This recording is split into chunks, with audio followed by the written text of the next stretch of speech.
Bonjour à tous, chers amis. Nous sommes à quelques jours de Pessah, la fête de la liberté, la fête dans laquelle on doit se sentir libre, la fête dans laquelle on a le devoir de revivre encore une fois la liberté qu'on a tous vécue il y a exactement 3338 ans, comme tous ceux qui vont célébrer le Seder, si tu veux, le Seder de Pessah, le Seder de Pâques. Et c'est un Seder magnifique dans lequel on n'est pas seulement en train de quoi faire, on n'est pas seulement en train de lire l'histoire, mais on est surtout en train de la revivre, exactement. Et pas seulement la revivre, mais on la revit d'une manière, comme si c'est quelque chose de nouveau, c'est quelque chose qui est en train de se passer maintenant. Et donc la question, chers amis, qu'on va débattre ce soir, question richissime qui va nous apprendre qu'est-ce que ça veut dire vivre le soir du Seder. Qu'est-ce qu'on est en train de revivre? Et surtout, on va voir que la chronologie des événements, comment ça se passe ce soir de Pessah, c'est une chronologie des événements qui est vraiment bizarre. Pourquoi elle est bizarre?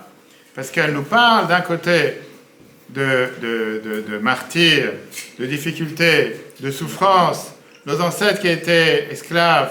Et si tu ne nous aurais pas fait sortir d'Égypte, alors nous et nos ancêtres, on aurait tous été encore esclaves aujourd'hui. On a tellement de questions qu'on peut poser et qu'on peut voir sur les cours précédents, sur l'application et Torah. Qu'est-ce que ça veut dire, nous et nos ancêtres? Aujourd'hui, tu as les gens qui sortent d'Israël par l'Égypte, ne pas esclaves, au contraire, heureusement qu'il y a Aqaba, tous ces endroits-là que les gens peuvent partir quand ils doivent voyager. Donc, qu'est-ce que ça veut dire que si Dieu ne nous aurait pas fait sortir, on aurait été encore esclaves? Comment c'est possible? On sait très bien, on a parlé de ça longuement dans les cours précédents, comme quoi il y avait un montant, un calcul exact de combien de temps on était fait pour être en Égypte, ni plus ni moins. Et donc, comment tu peux me dire que si Dieu ne nous aurait pas fait sortir, à ce moment-là, on aurait été encore esclaves, nous et nos parents, etc. Je ne pense pas que c'est quelque chose qui est logique. Mais ce n'est pas seulement ça. On voit que tout à travers le soir du Pessah, à travers le soir du Seder, on fait beaucoup de choses qui sont apparemment déconnectées de la réalité. Déconnectées de la réalité, c'est-à-dire qu'on fait du manger qui vient te rappeler telle ou telle souffrance, du manger qui vient te rappeler telle ou telle douceur. Si je fais un tour de table rapide en demandant, en commençant par celui qui a la casquette grise, la casquette ivoire, Côte d'Ivoire, est-ce que tu peux me dire quel est le manger préféré que tu as le soir de Pessah? Le manger préféré, c'est ça. Oui. Pourquoi toujours on doit te souffler? Pourquoi tu ne peux pas réfléchir avec ta tête? Oh, je réfléchissais. Tu as réfléchi. Tu n'as pas besoin de réfléchir, c'est du manger. Qu'est-ce que tu réfléchis? L'agneau? Ok. Mais je ne te peux pas parler de l'agneau que tu manges toute l'année. Pas que tu ne manges pas d'agneau toute l'année. Tu manges de l'agneau toute l'année. Je te demande qu'est-ce que le soir de Pessah, des manger qu'on fait particulièrement le soir de Pessah. La grenade. Je pense que tu t'es vraiment... Bon. Grenade. Ok, il y a des gens qui ont des grenades le soir de Pessah. On introduira ça dans les nouveaux mets en 2026. Fabrice, qu'est-ce que tu me dis? Le vin. Tu bois du vin toute l'année. Encore une fois, tu bois du vin toute l'année. C'est pas le vin que tu bois le soir de Pessah. Dis-moi. Alors? Non, mais il y a des gens qui ont un problème d'oreille, ils n'ont pas mis des appareils. Alors, dis-moi, Nour, c'est quoi? Alors, c'est quoi, dis-moi? Pourquoi tu t'as soufflé? Hein? J'ai dit, quel est le manger que tu aimes le mieux? En quoi on n'a pas les plaisirs maintenant?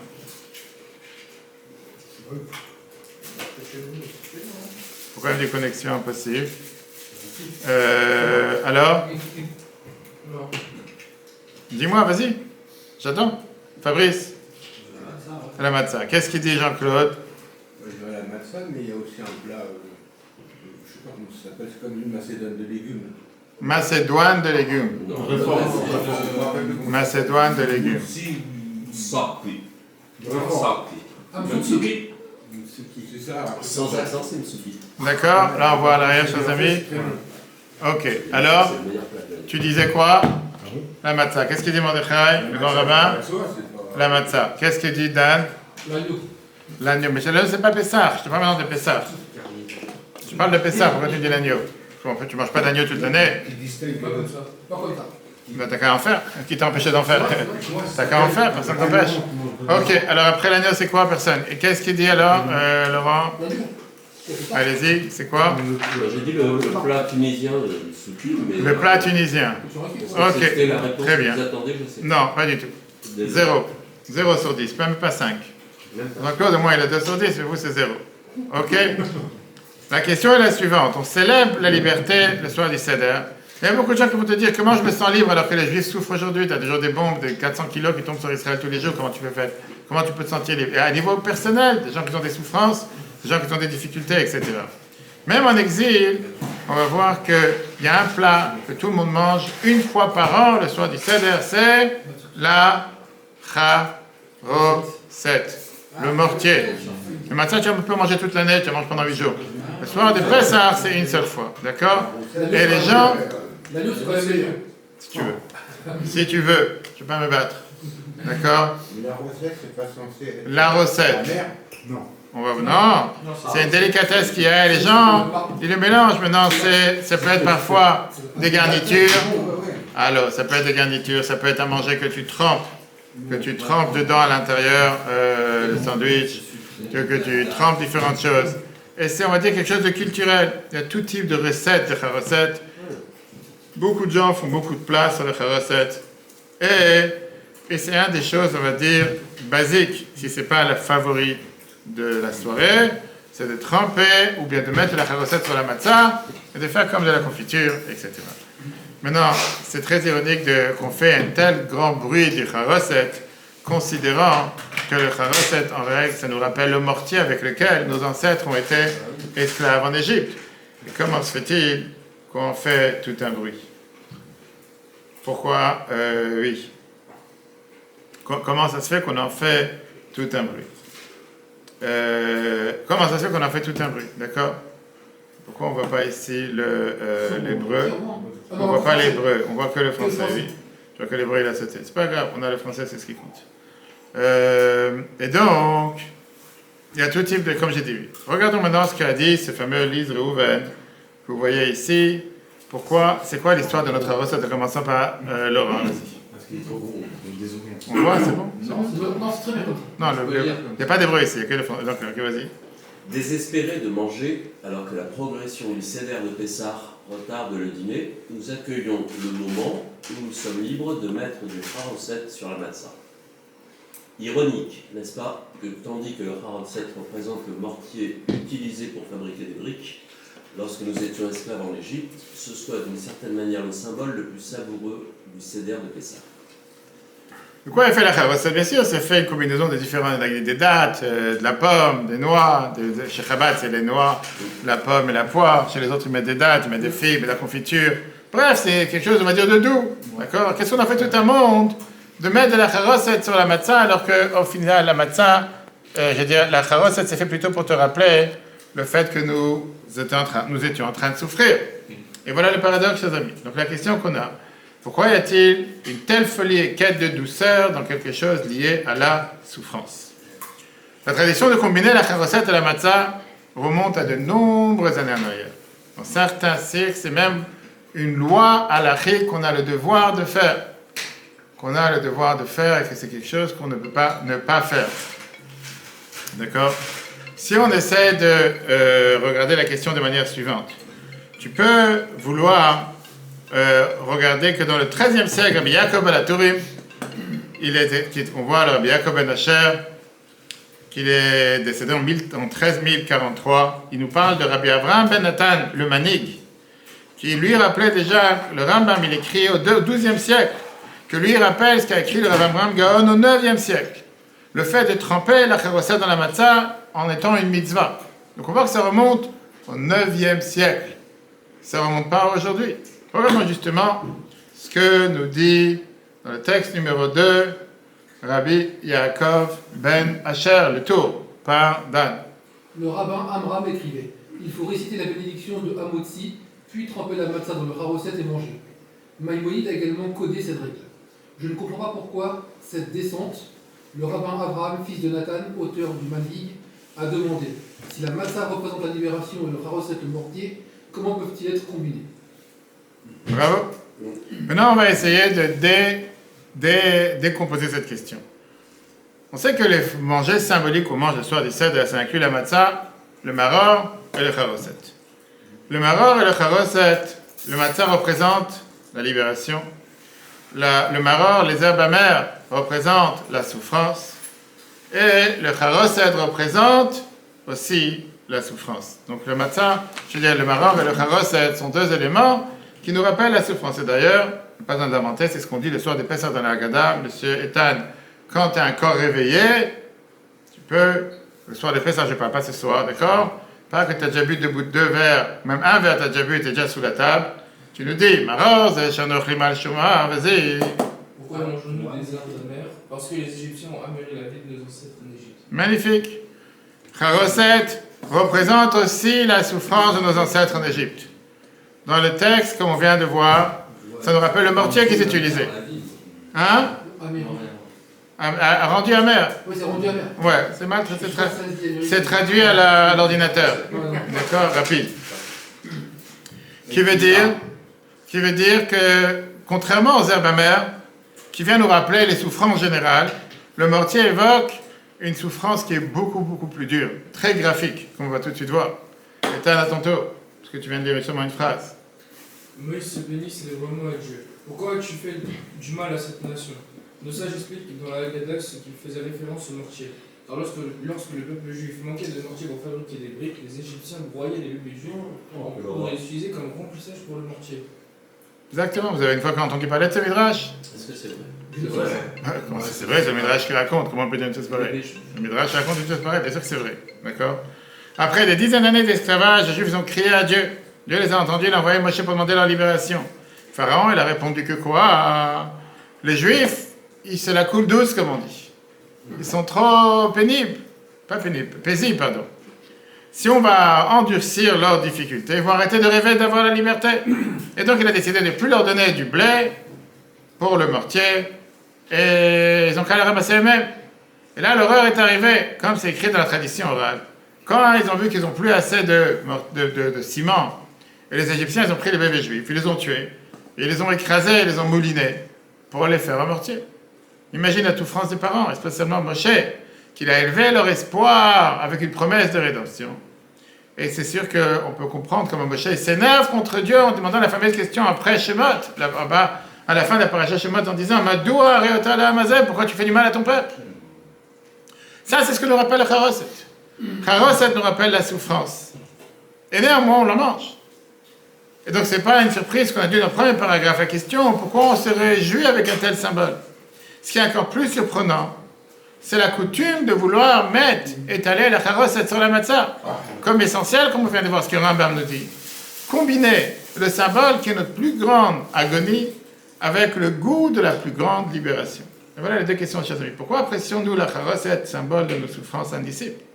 Deuxièmement, pourquoi certains répandent-ils le Charoset sur la matzah, qui est le symbole de la libération? Alors, Fabrice, tu vas nous faire le soir de Pessah, tu vas dire aussi la fameuse phrase qu'on dit dans la Haggadah. C'est pas logique.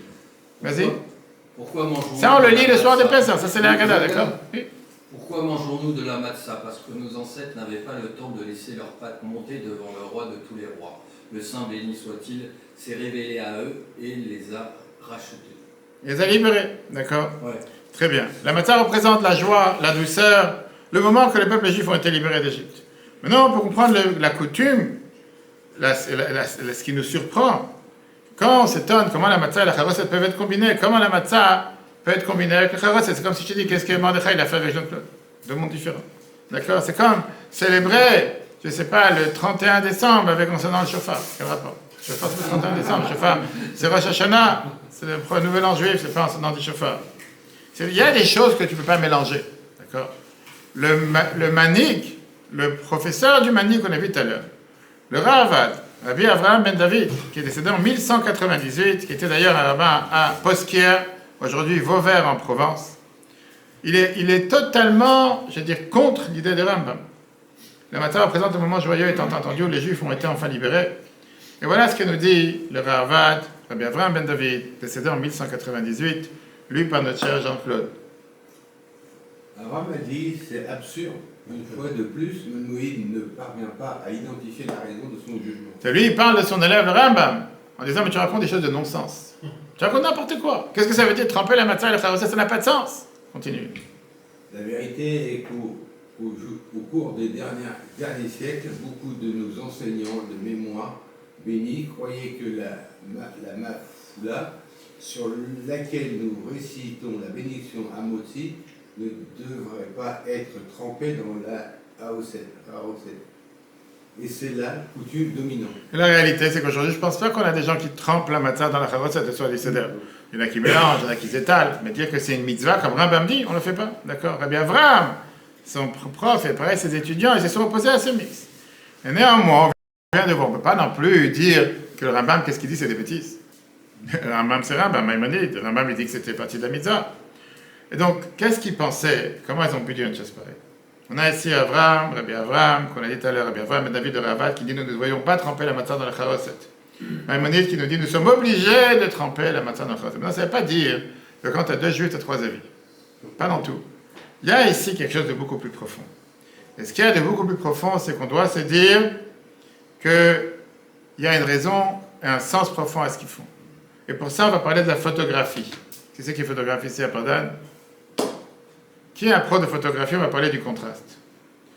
Contraste, c'est une des règles basiques pour l'art visuel et tout ce qui est la conception. Quand tu contrôles le rapport entre la lumière et l'obscurité, tu peux manipuler comment une image est perçue. Un fort contraste entre une lumière intense et un ombre profond attire notre attention aux détails et crée un événement dramatique ou même une apparence forcée. Quand tu as un faible contraste entre la lumière et l'obscurité, ça crée un ton beaucoup plus dur qui dégage du calme. N'est-ce pas? Parfois, il y a des gens qui te prennent des photos comme ça noir et blanc, tu mets une petite lumière d'un côté, tu vois la moitié sombre. On va savoir, chacun il y a un ton pour ça. Et d'ailleurs, regardons qu'est-ce qui est écrit dans la force, la connaissance, le savoir, c'est le pouvoir. Ça, c'est pas Mordechai. Puisque c'est un pro dans la photographie. Un bon Donc, il va nous dire qu'est-ce qui se passe. implique plus que de comprendre comment fonctionne la lumière. Il faut aussi comprendre l'émotion que les scénarios d'éclairage dépeignent. La façon dont l'éclairage sculpte, forme ou informe les éléments émotionnels d'une image aide à faire avancer le récit d'une photographie. Alors, la lumière devient plus qu'un moyen d'illuminer une scène. Cela devient le facteur déterminant de l'image et de la façon dont le spectateur perçoit les personnes ou objets qui s'y trouvent. Espérons que tout le monde a compris. Qui veut dire, de la même manière que c'est vrai pour la lumière, c'est encore plus vrai avec les idées. On crée le contraste en soulignant l'obscurité et la souffrance de l'esclavage pour accentuer le relief net et la joie de la libération. Chers amis, retenez-vous cette ligne parce que c'est sur ça qu'on va s'appuyer sur tout le reste du cours et ça va nous donner à comprendre beaucoup de choses qu'on fait le soir du Seder. Encore une fois, grâce au cours de lundi soir, ça nous donne un sens à ce qu'on fait. On n'est pas en train de faire les choses bêtement sans comprendre. Et il y a tellement de choses qu'on fait le soir de Pessah qu'on pose des questions qu'on voudrait comprendre pourquoi on le fait. Là, en comprenant, on va voir que ça a un sens tellement profond et tellement riche, et c'est la raison pourquoi on le fait. C'est la raison pourquoi nos sages ont façonné le récit de l'histoire de la Haggadah d'une manière qui commence avec le négatif. Et c'est fait exprès.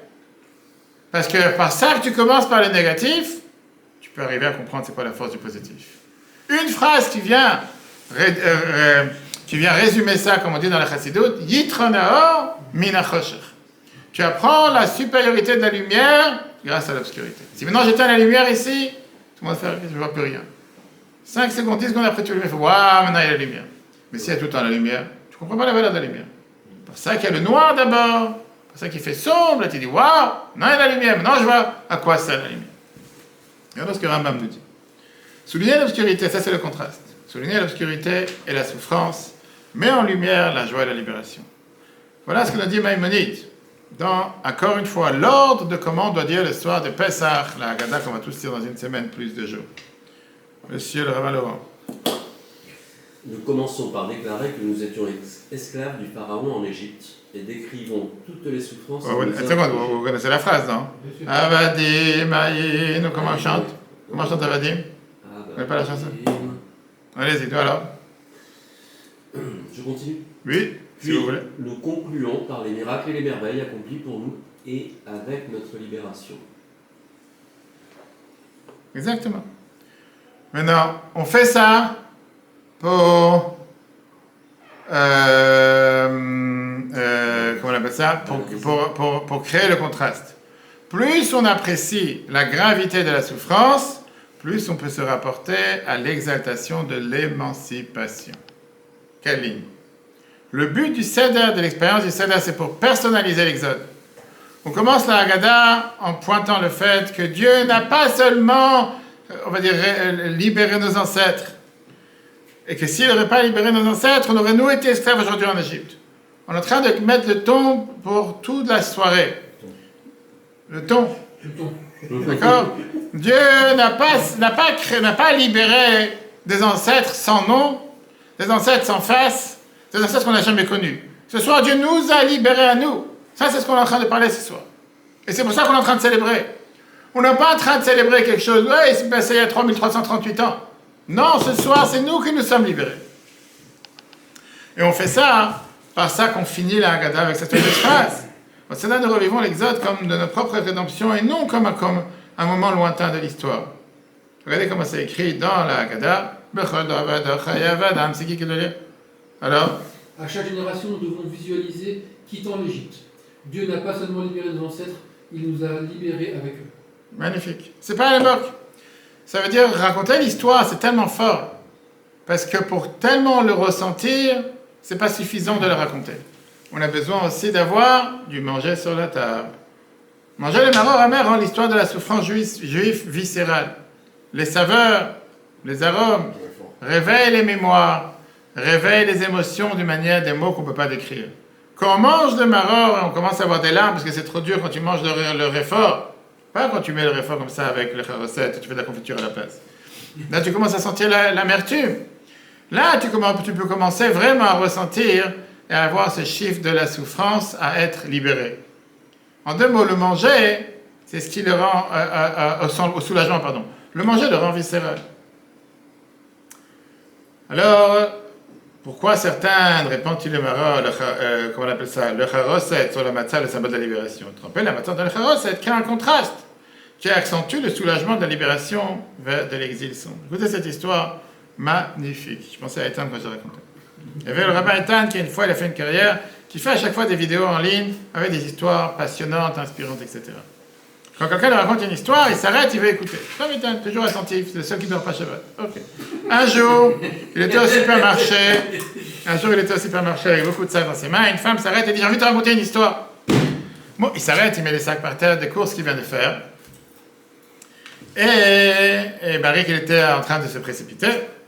Elle lui dit que ma fille, la femme lui raconte, elle est passée par la synagogue un soir. Elle a vu un officier de police, un agent de PV, comment on appelle ça, les amendeurs.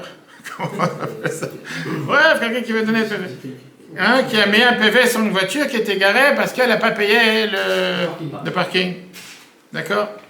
Ok, elle a réalisé que ça se peut que c'est quelqu'un qui est en train de prier à la synagogue. Donc elle a dit à l'officier, est-ce que ça vous dérange pas? Est-ce que je peux aider cette personne en mettant moi une pièce dans la machine? Comme ça, vous ne mettez pas un PV. L'officier a dit d'accord. Alors, ça c'est l'histoire. Le rabbin Ethan, il entend cette femme raconter cette histoire. Et puis il reprend ses sacs.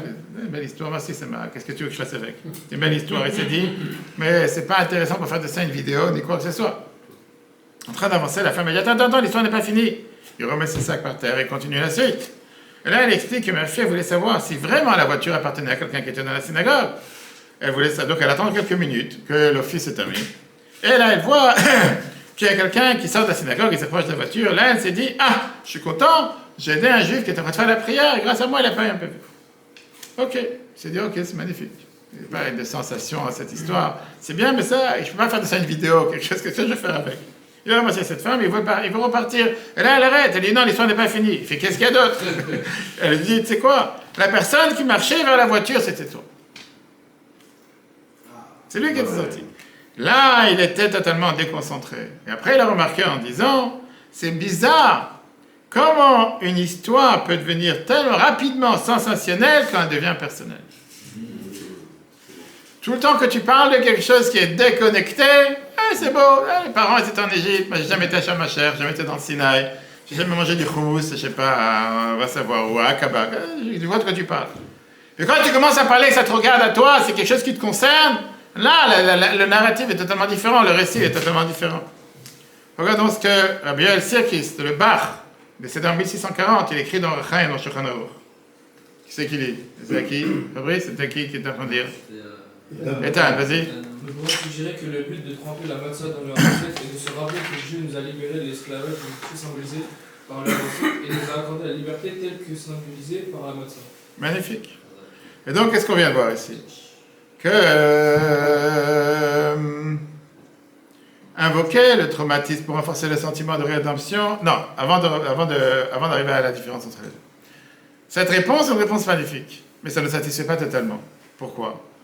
Tendre vers, et ça c'est très important, surtout pour notre cher Laurent, tendre vers ce qu'on appelle l'obscurité.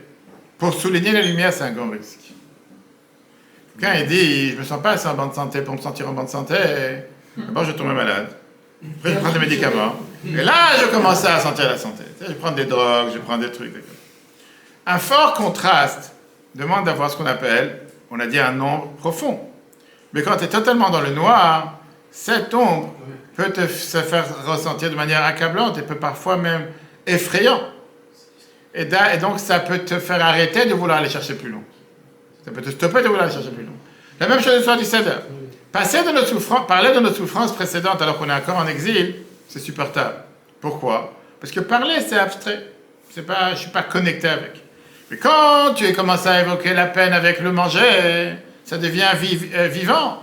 Tu commences à le revivre, ça devient cru, ça devient nu, c'est quelque chose que tu vis avec. Ça peut être trop dur.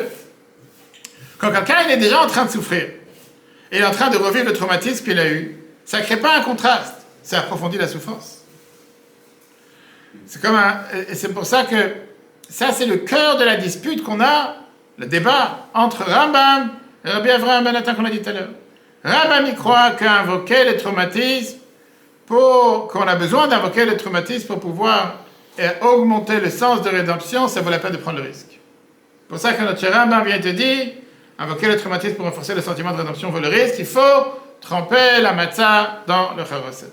Il dit qu'en exil, on peut parfois ressentir la souffrance plus que la liberté, et le charoset peut juste renforcer cette souffrance, cette amertume, pas la joie. Et donc il a trouvé la suggérer de tremper les deux. Le risque, on dit, tu vas t'enfoncer totalement, tu vas pas vouloir t'en sortir. Rabbi Avraham dit non, pendant que nous sommes en exil, nous ressentons plus la douleur que la liberté, alors le charoset renforcera la tristesse au lieu de mettre en avant la joie. Tu risques d'être totalement imprégné de la tristesse et du noir. Et ça, c'est une question qu'on peut refléter, qu'on peut réfléchir aujourd'hui. Après le traumatisme du 7 octobre, est-ce qu'on est prêt à manger le charoset comme une délicatesse? En deux mots, se dire, waouh, qu'est-ce qu'on est joyeux qu'il y a eu le 7 octobre, regarde ce qu'on a fait en 2 ans et demi. Regarde combien de terroristes on a tués sur la planète, tous les chefs terroristes. C'est magnifique, heureusement qu'il y a eu le 7 octobre. Après ce qu'on vient de voir, c'est ce qu'on est en train de dire. Comment on peut dire une chose pareille?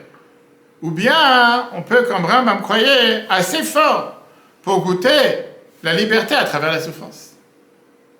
Ou bien, comme Rabbi Avraham dit, non. Quand on est encore en exil, on ressent plus la douleur que la liberté. Aujourd'hui, bien sûr qu'on est heureux de tout ce qui s'est passé depuis. Mais dire que la douleur, c'était quelque chose de bien, la douleur, c'est pas quelque chose de bien, la douleur, c'était un malheur. C'était le pire malheur que le peuple juif a connu depuis la Shoah. Autant de juifs tués en une journée. Et donc pour répondre, pour ça qu'on a besoin d'explorer quel est leur raisonnement. C'était pas un raisonnement juste émotionnel. Les deux, ils ont des opinions éclairées, fondées sur des principes. Comprendre la logique va nous aider à comprendre où on est aujourd'hui et pourquoi on le fait. Comment célébrer la liberté lors de la nuit du Seder si depuis notre libération d'Égypte, nous avons connu beaucoup plus d'exil et de traumatisme? Tu dors déjà? Pas intéressant. Dis que c'est pas intéressant. Ah, d'accord. La clé pour pouvoir comprendre la raison derrière ce débat, c'est de comprendre le long terme effet de l'exode de la sortie d'Égypte. Depuis notre libération d'Égypte, on a expériencé beaucoup d'exil et beaucoup de traumatisme. On a célébré le Seder en savant que depuis, nous sommes passés avec énormément de soumission aux mains des Babyloniens, des Perses, des Grecs, des Romains, des Almohadines, des catholiques, des bolcheviks, des nazis, des communistes et maintenant les islamistes. On expérience une destruction répandue, dévastation, expulsion, dispersion. On a souffert les croisades, l'Inquisition, les pogroms, l'Holocauste, les goulags et maintenant le terrorisme. Ça a l'air de n'en jamais finir. Depuis 3338 ans d'histoire. Alors qu'est-ce qu'on est en train de célébrer le soir du Seder? Quelle est cette célébration? Et c'est pour ça que la réponse nous est donnée dans le paragraphe suivant du Maharal de Prague, Rabbi Yehuda Levi en 1609. Qui c'est qui est? Vas-y. Lorsque les Juifs quittèrent l'Égypte, ils devinrent les bénéficiaires d'intrinsèque divinité et par conséquent restaient à jamais libres. Les Juifs sont sont intrinsèquement libres parce qu'ils sont intrinsèquement saints. Les facteurs circonstanciels ne peuvent pas annuler les vérités intrinsèques. Même lorsque les Juifs sont soumis à des circonstances, ils sont intrinsèquement libres. Qui veut dire, ça nous enseigne, ça nous dévoile ça nous dévoile ce qu'on a dit tout à l'heure, une vérité fondamentale dans la pensée juive, et ça nous explique pourquoi le Seder vaut la peine de le faire même en temps de souffrance. En Égypte, avant que Dieu nous a fait partie de son peuple, on pouvait être intrinsèquement esclaves. Les Égyptiens n'ont pas seulement contrôlé notre cœur, ils ont corrompu notre essence intérieure. Et c'est pour ça que tellement de Juifs ont abandonné le judaïsme. Parce que leur corps et leurs âmes étaient totalement esclaves, pas seulement leurs membres. Mais Dieu nous a fait sortir d'Égypte, Dieu nous a donné un morceau de lui-même, une âme juive. On est né à la sortie d'Égypte. Et Dieu ne peut jamais être emprisonné, ni ses étincelles. L'âme juive est intrinsèquement libre. Notre corps peut être exilé, persécuté, même tué. Mais nos âmes appartiennent à personne. Personne ne peut toucher notre âme. Depuis ce moment-là, l'exil était un exil qui était seulement circonstanciel. Notre essence est restée totalement libre. Cette idée, elle a été exprimée par le rabbi précédent, qui nous a appris que nos âmes ne peuvent jamais être emprisonnées. Quand lui, malheureusement, il a souffert de manière terrible en 1927, le régime soviétique pensait que la religion c'était une menace pour la vision de l'unité de l'Égypte. Il a essayé de fermer toutes les institutions religieuses, persécuter tout celui qui était mélangé à l'éducation juive. Des parents, ils avaient 3 ans en goulag, ils étaient envoyés pour envoyer leurs enfants dans les écoles juives. Les professeurs, ils étaient envoyés 10 ans en goulag. Les administrateurs et tous ceux qui ont fait des récidivistes, ils étaient exécutés. En défi, le rabbi Yosef Yitzhak, le beau-père du rabbi, le 6e rabbi de Chabad, il a établi ce réseau gigantesque d'écoles juives souterraines qui étaient présentes sur tout l'ex-URSS. Après 7 ans, il a été arrêté avec une peine de mort. Après, la peine de mort a été changée à 3 ans d'exil à Kostroma. Miraculeusement, il a été libéré 9 jours plus tard. Il était seulement du 3 Tammuz au 12 Tammuz. Quand il était sur le train, la gare à Leningrad, pour être déporté en exil, où les chassidim ne savaient pas s'ils allaient le revoir. La gare était pleine de dizaines de milliers de disciples qui sont venus le voir pour lui dire au revoir. Là, il a ouvert la fenêtre du train et il a adressé le public. Et voilà ce qu'il a dit dans sa phrase de envoi, son discours d'envoi. Qui c'est qui lit Mordechai, vas-y. Chaque nation sur notre terre, sur terre doit savoir que seuls Vas-y, vous autres, allez pas. nos âmes, cependant, n'ont jamais été poussés à l'exil, ni se mis pour voir les autres. Nous devons déclarer ouvertement pour que tous sachent qu'en ce qui concerne notre religion, notre Torah, nos mitzvot et nos coutumes juives, nous n'avons pas de suzerain. Aucune méthode de compulsion ne peut être efficace contre nous. Nous devons déclarer avec notre puissance et intense intransigeance juive, soutenue par des milliers d'années de sacrifices juifs. Ne touchez pas à mon moi et ne persécutez pas mes prophètes. Ensuite. Que Dieu nous accorde le courage de ne pas nous laisser influencer par la torture. Au contraire, puissons-nous l'accepter avec joie. Chaque punition que nous recevons. Que Dieu les en préserve et que nous recevons. Mais vas-y, que nous recevons. Pour avoir soutenu une école juive, étudier la Torah et observer les mitzvot doit renforcer notre courage dans l'œuvre sacrée de renforcement du judaïsme en Union soviétique. Nous devons nous rappeler que l'emprisonnement et les travaux forcés sont éphémères. La Torah et les mitzvot sont éternels. Ça, c'est ce qu'il dit dans le train, adressé à des milliers de chassidim qui sont venus lui dire au revoir, alors qu'il ne sait pas s'il va les revoir. Nous, on connaît la fin de l'histoire, mais à l'époque, c'était non. C'est des mots qu'il dit quand il sait qu'il va avoir maintenant cette punition, cette sentence sévère qui a été imposée. Pourquoi ? Parce que il était en train de pratiquer et prêcher cette même idée à tout le monde. C'est ce qu'il a fait savoir. Le message était clair. Un juif peut être battu et peut être persécuté en exil. Mais personne ne peut rendre silencieuse l'âme juive. Tout le temps qu'on est prêt d'absorber n'importe quelle punition qu'on pourrait recevoir, ils n'ont pas effet de levier sur notre esprit. C'est lui qui a dit qu'il y avait 2 mondes. Exactement, à la fameuse phrase. Rappelle-moi, à la fin du cours, je raconterai. Et ça nous donne énormément de force et de réconfort alors que nous sommes en exil. Contrairement à notre esclavage en Égypte. Dieu nous a dotés avec cette force d'endurance qu'on peut prendre les coups, mais on peut continuer à être debout. Et ça, c'est ce que nos ennemis n'arrivent pas à comprendre. 3338 ans depuis le début de la sortie d'Égypte, Nos corps ont peut-être été emprisonnés, mais nos âmes sont toujours libres. Et ça, c'est la doctrine que Rabbi Yehuda Aliva et le Maharal a épousé tout à l'heure en disant, quand il a fait cette distinction entre l'exil interne et l'exil intrinsèque et l'exil circonstanciel. On peut être placé dans un exil circonstanciel, mais au final, on peut être intrinsèquement totalement libre. On va tout de suite voir pourquoi on place la recette au cœur du plateau du Seder, mais d'abord deux histoires. J'ai raconté plusieurs fois cette histoire avec le rabbi de Kloisenburg, avec Yehuda Halberstein, qu'il a été emprisonné dans les camps de Dachau, où ma grand-mère est ressortie vivante du camp de Dachau. Et il a réussi, dans les camps de Dachau, à faire entrer des tefilines. Et il a continué à les émettre régulièrement. Un jour, il a vu un juif pleurer. Il fait, pourquoi tu pleures? Le juif lui dit, mais qu'est-ce qui se passe? Quel futur nous avons en tant que peuple? Qu'est-ce qui va se passer de toute cette souffrance? Pourquoi nous souffrons tellement? Le rabbi l'a consolé en disant, sache que nous sommes le peuple élu, le peuple choisi. C'était juste à ce moment-là que le garde nazi SS qui était dans le camp, il entend parler de peuple élu, peuple choisi, et ça c'était la phrase qu'il fallait surtout pas dire. Il a massacré avec le bout de son pas Uzi, à l'époque je sais pas ce qu'ils avaient, les revolvers. Le grand mitraillette, exactement, d'accord? Il donne un grand coup. Et comme le rabbi de Kloisenburg, c'était un maigrichon, quelqu'un qui est vraiment, ouais, c'était un squelette, il y a des photos de lui. Il est tombé par terre. Il met sa botte sur sa joue, il écrase, et il lui pousse sa tête, il enfonce dans la boue. Non, le gars, devant tout le monde, il se moque du rabbi de Kloisenburg. Et il lui dit, est-ce que tu penses maintenant encore que tu es le peuple élu, le peuple choisi?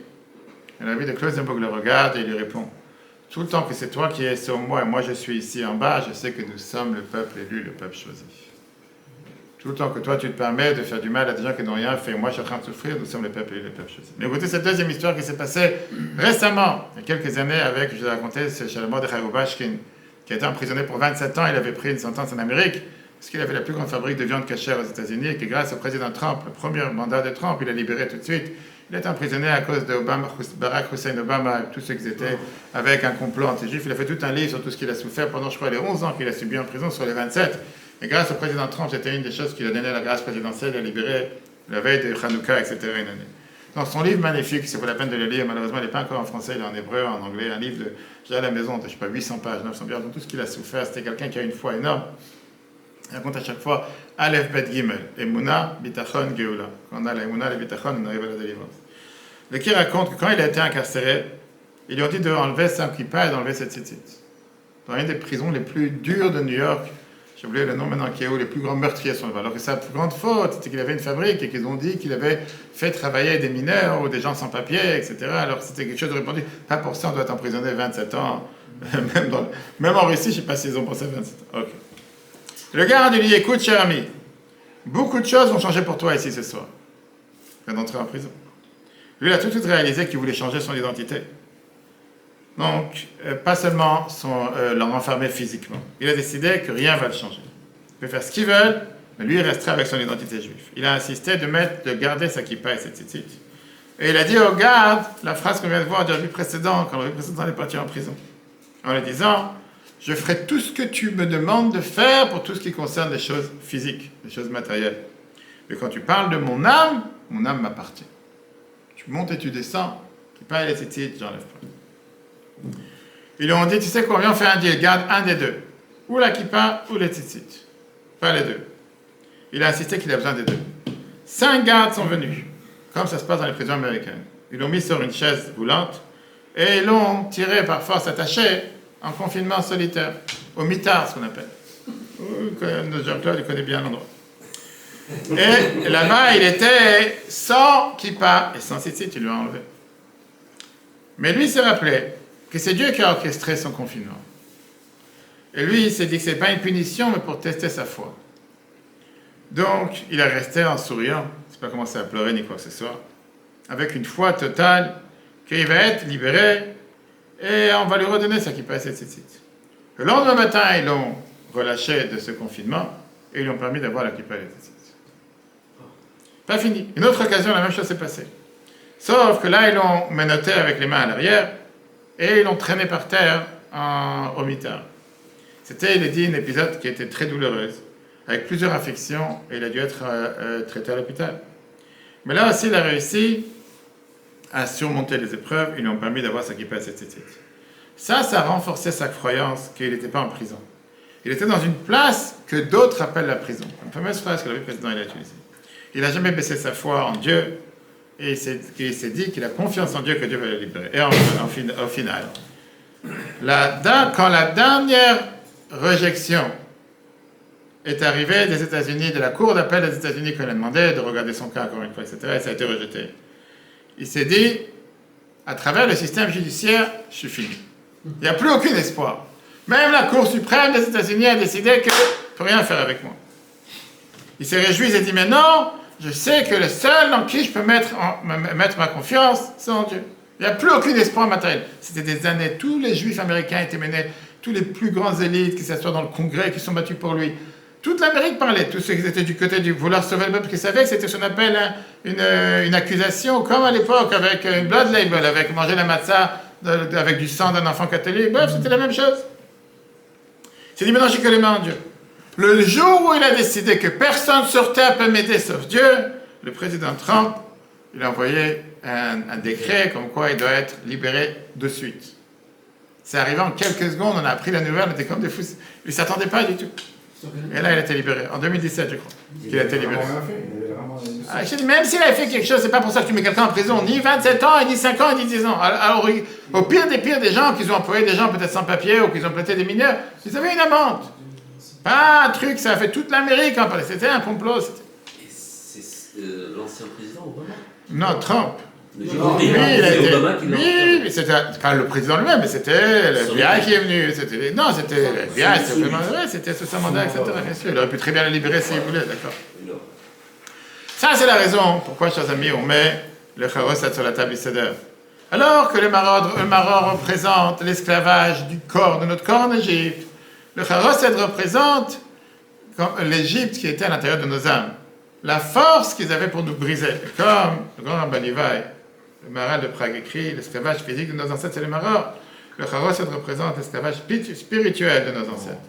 Le charoset nous dit que les Égyptiens avaient une emprise sur les âmes du peuple juif. Regarde ce que le Rabbi Yehuda Levi dit, c'est qu'il dit, le travail dur qu'il nous imposait était amer, mais pas totalement insupportable. Le mortier fut un point de rupture. Rien n'était plus dur que l'épisode du mortier. C'est pourquoi nous plaçons un symbole du mortier sur notre table du Seder. En plaçant le charoset sur la table du Seder, qu'est-ce qu'on apprend? Déclare que l'Égypte et tous les ennemis ultérieurs ne peuvent pas exercer de pouvoir sur notre essence. Nous restons intrinsèquement libres. On ne sera jamais, encore une fois, intrinsèquement esclave ou spirituellement vulnérable. Notre essence reste intacte. Malgré les horreurs de l'Égypte, l'Exode s'est assuré que plus personne pourra prendre nos âmes. Comme le Rabbi avait dit, seulement nos corps étaient esclaves, mais pas notre essence. Et depuis, l'exil peut être seulement circonstanciel, mais jamais intrinsèque. Et c'est pour ça qu'on célèbre l'Exode, malgré toutes les autres différentes difficultés qu'on a pu subir à travers toute notre histoire. Parce que notre survie spirituelle n'est jamais partie, n'a jamais disparu, et n'a jamais été encore une fois en risque. On reste totalement libre, et ça, c'est de quoi nous fêtons le soir du Seder. Maintenant, on va comprendre le raisonnement entre les débats qu'on a eus entre Maïmonide et Rabbi Avraham tout à l'heure. Placer le charoset, le symbole de notre esclavage intrinsèque, sur la table, et déclarer que notre liberté, c'est une seule chose. Manger, l'internaliser, et spécialement avec la matzah, le symbole de notre libération, c'est quelque chose de totalement différent. Maintenant, on peut comprendre pourquoi l'exil aujourd'hui n'est pas si mauvais qu'il était en Égypte. Parce qu'on sait que nous sommes intrinsèquement libres, et aucune nation ne peut contrôler notre identité juive. On peut même manger la charoset et sentir la vérité dans nos os, à l'intérieur de nous-mêmes. La matzah représente beaucoup plus que la liberté d'un esclavage intrinsèque. Ça symbolise une liberté qui est une liberté circonstancielle, une liberté que pas forcément on a aujourd'hui. Rambam croyait qu'en trempant la matzah dans le charoset, nous affirmons que même si nous ne sommes pas totalement libres, nous sommes libres en essence. C'est ce que nous célébrons la nuit du Seder. Et donc lui, il nous dit que oui, on peut couper ce symbolisme. Rabbi Avraham, il n'est pas d'accord. Si nous ne sommes pas totalement libres, mettre en avant une liberté parallèle, partielle, peut se retourner contre nous et pousser les Juifs à se concentrer sur ce qui nous manque. En te disant, c'est très dangereux, surtout quand on souffre énormément, soit que ce soit au Goulag ou le 7 octobre. Si on va dire clairement que la matzah ce soir représente une liberté limitée, à ce moment-là, on va dégonfler la joie. Et donc, Rabbi Avraham, il dit, ça peut être une grosse erreur. Vaut mieux rien dire, vaut mieux ressentir plus et préserver le goût de la liberté qu'on peut avoir. Et regardons comment le Rabbi écrit ça. Dan, en espérant que tu vas lire entre les lignes. Vas-y. Sur la base de ce qui précède, nous pouvons expliquer le différent entre Maïmonide et le rabbin Abraham concernant le trempage de la matzah Dans le Charoset et la distinction entre l'époque du temple et l'époque de l'exil.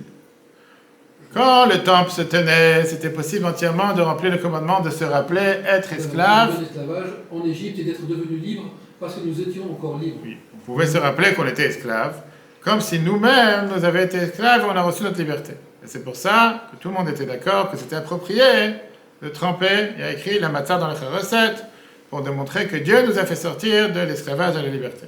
Mais Par conséquent, tous s'accordent à dire qu'il était approprié de tremper la matzah dans le Haroset pour démontrer que Dieu nous a conduits de l'esclavage à la liberté. Cependant, aujourd'hui, maintenant que nous sommes en exil, nous ne pouvons pas accomplir pleinement le commandement de vous souvenir que vous avez été esclaves et libérés parce que nous ne sommes plus libres. Par conséquent, la question de savoir s'il est possible de le remplir partiellement. Peut-on célébrer la rédemption de la soumission unique intrinsèque en Égypte, puisque nous sommes toujours libres de la subjugation intrinsèque, malgré le retour de la subjugation circonstancielle, comme nous l'avons expliqué plus haut. la suite. Maïmonide croyait qu'il était possible d'accomplir ce commandement en partie. Et c'est pour ça qu'il a donné comme règle qu'on trempe la matzah dans le Charoset pour célébrer qu'on a été libéré de l'esclavage intrinsèque symbolisé par le Charoset, malgré qu'on est encore en esclavage circonstanciel. Rabbi Abraham, le rabbin Abraham n'était pas d'accord et soutenait que la liberté ne pouvait être analysée. Nous sommes soit libres, soit pas. Ainsi, bien que nous racontions l'histoire de l'Exode en détail, nous ne pouvons cependant pas accomplir dans son intégralité le commandement de « Souviens-toi que tu as été asservi et que tu es parti libre, tant que nous sommes de retour en subjugation circonstancielle. » Magnifique. Alors, la question qui se pose, pourquoi on mange le maror, qui représente l'exil circonstanciel aujourd'hui, quand on est encore dans une exil circonstanciel. Même ceux qui sont assis en face du kotel, surtout cette année, mais dans les années toujours, ils ne peuvent pas dire qu'ils sont totalement libres. Alors, c'est pour ça qu'aujourd'hui, on peut même tremper le maror dans le Charoset, malgré que ça nous amène les plus pires mémoires de souffrance. Parce que notre sentiment de liberté, il est, on va dire, il est pas total quand on trempe la matzah dans le Charoset. Combiner la matzah et le maror pendant le korer, le sandwich, c'est acceptable. Parce que l'attention, c'est pas de se rappeler la liberté qu'on a aujourd'hui, mais de se rappeler comment c'était fait au temps du temple. Et c'est pour ça qu'aujourd'hui, effectivement, on n'a pas le devoir, comme dit Rambam, de tremper la matzah dans le Charoset. Ce qui est pratiqué aujourd'hui, la pratique soutient le rabbin Abraham, par Rambam. Nous ne trempons pas notre matzah dans le Charoset tant que nous sommes encore en exil circonstanciel. Alors, la question est une question générale. Est-ce qu'on doit se focaliser sur le verre à moitié plein, qu'on est intrinsèquement libre, ou bien à moitié vide du fait que nous sommes en exil circonstanciel? Pourquoi apprécions-nous le Charoset, symbole de notre souffrance indicible? Charoset porte le thème amer de la souffrance, mais nous rappelle en même temps que notre pintelei, notre point juif, l'emporte toujours. Parce que ça revient à la question qu'on a commencé au départ. Pourquoi il y a tellement d'enthousiasme autour de ce manger qui est le Charoset? C'est bien pour te rappeler les souffrances. Laisse-moi tranquille, je n'en ai pas besoin. Il y a des gens qui disent, je souffre assez, j'ai besoin d'avoir du maror. Notre leçon vient nous montrer justement que cette question, que le Charoset représente la forme la plus dure de l'expérience qu'on a souffert en Égypte. Alors pourquoi le peuple juif le mange avec une telle délicatesse, et en fond de ça des sandwichs, en fond de ça de la confiture, etc. Pourquoi on a tourné le Charoset en quelque chose de tellement délectable? Alors il y en a qui vont dire c'est l'ignorance. C'est pas une bonne réponse. Le fait que même la Gemara nous dit les ingrédients doux qu'on doit rajouter au Charoset, qu'on a l'habitude par exemple de tremper dans le vin, ou de rajouter du vin à l'intérieur, Ça veut dire qu'on essaye de faire de la charosette un plat délicieux. Quand on parle de liberté intrinsèque, on parle justement de l'essentiel, le point fondamental de l'âme juive. C'est ce qu'on appelle en yiddish le pinteleïd, le point juif. Ce qui veut dire l'essence du peuple juif. En Égypte, il était mis en danger. Mais ce fait ne s'est jamais reproduit. Il a survécu l'Égypte et il est là pour être là toujours. Et donc le Haros, ça ne vient pas seulement témoigner que les Égyptiens, ils ont peut-être pu détourner notre point juif, notre point J comme on dit. Mais ça a venu proférer qu'à la fin, la force du peuple juif, cette force d'endurance, cette force de résilience a toujours prévalu, a toujours gagné. Pharaon, il est mort, et le point juif est toujours présent. Tous nos ennemis sont morts, inclus les derniers. Et on est toujours présent en train de célébrer le soir de Pessah. C'est pour ça que la tradition juive, elle incorpore à l'intérieur d'elle tout type d'ingrédients doux, dans le charoset. Ça peut avoir une connotation amère, mais les ingrédients sont pleins de douceur. Regardons qu'est-ce qu'il nous dit l'Admor Azaken dans le Shulchan Aruch. Qui sait lire? Qui doit lire? Mordechai, toi, vas-y. Le recette devait être épais car elle témoigne. Le mortier par lequel notre ancêtre a été mis en esclavage. Ensuite, il faut adoucir la consistance avec un liquide pour se souvenir du sang. Il est approprié de l'assouplir avec un liquide rouge comme de l'hydromel. Ou bien du vin rouge. C'est approprié de faire la recette de fruits qui sert comme une métaphore du peuple juif. La figue, comme c'est écrit. Le figuier produit ses figues vertes. Les noix, comme il est écrit, j'ai descendu dans le jardin des noix. Les dates telles qu'elles sont écrites, laissez-moi grimper sur le palmier. Grenade, comme il est écrit, comme une grenade fendue. Des pommes, comme il est écrit, sous le pommier, je vous ai réveillé.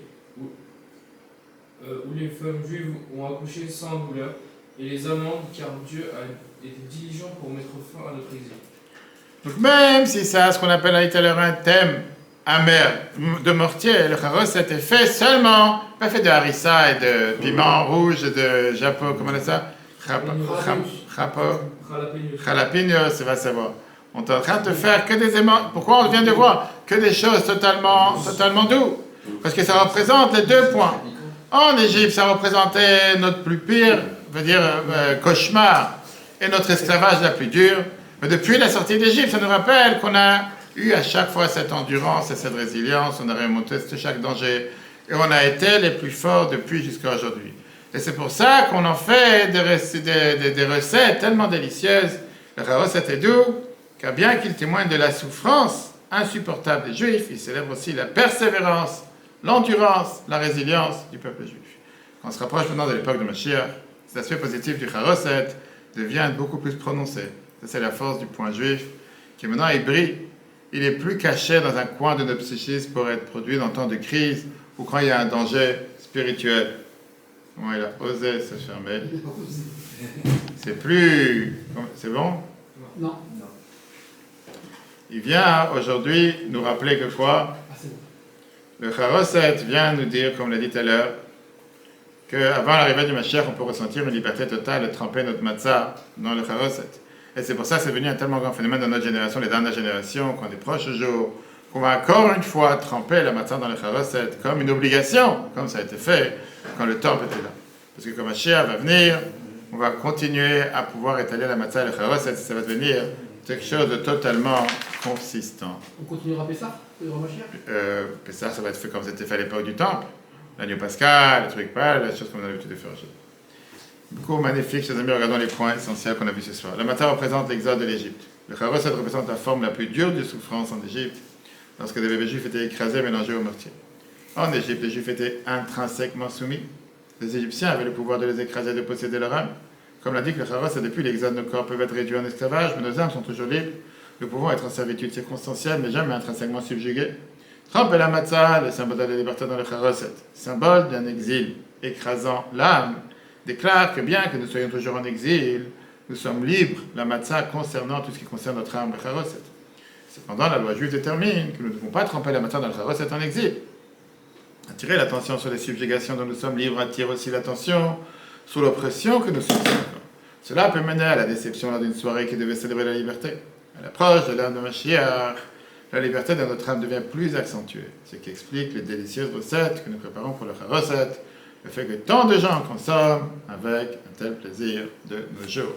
Voilà, chers amis, ce magnifique cours qui vient nous expliquer en réponse au Ritorah.fr. Je rappelle à tout le monde qu'on doit se vendre le Chametz, le Matzah Shmura pour tous, les paniers de Pessah qu'on attend de chacun.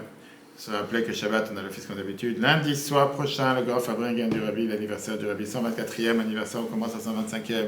Je propice de bénédiction de ce dimanche, du Aleph Nissan. Et se rappeler, comme on vient de voir dans ce magnifique cours, qu'un petit détail de ce qu'on fait. On peut parler des soirs de Pessah, toute la Haggadah, Kodesh chez Mordechai, va raconter toute la nuit, tout ce qu'on fait, pourquoi et comment. On peut parler des heures et des heures. Mais ça vient de rappeler qu'un petit détail, que les gens, ils font. Quand tu commences à comprendre le rationnel derrière et le sens derrière, ça ne veut pas dire que cette année il faut manger des kilos de recettes, c'est pas qu'on a dit, mais ça veut dire que ça a un sens qui est totalement, pas seulement justifié, mais c'est tellement profond, et ça vient te montrer, comme le Rabbi nous explique et nous éclaire chaque fois, c'est pour ça qu'on a ces riches enseignements du Rabbi, qui vient te montrer comment il n'y a rien qui est fait au hasard, pas les choses pour les faire, on fait les choses à un sens profond, que Dieu fasse qu'on puisse avoir cette liberté intrinsèque, encore de nos jours, avant Pessah, qu'on fait Pessah à Yerushalayim, tous les peuples juifs réunis.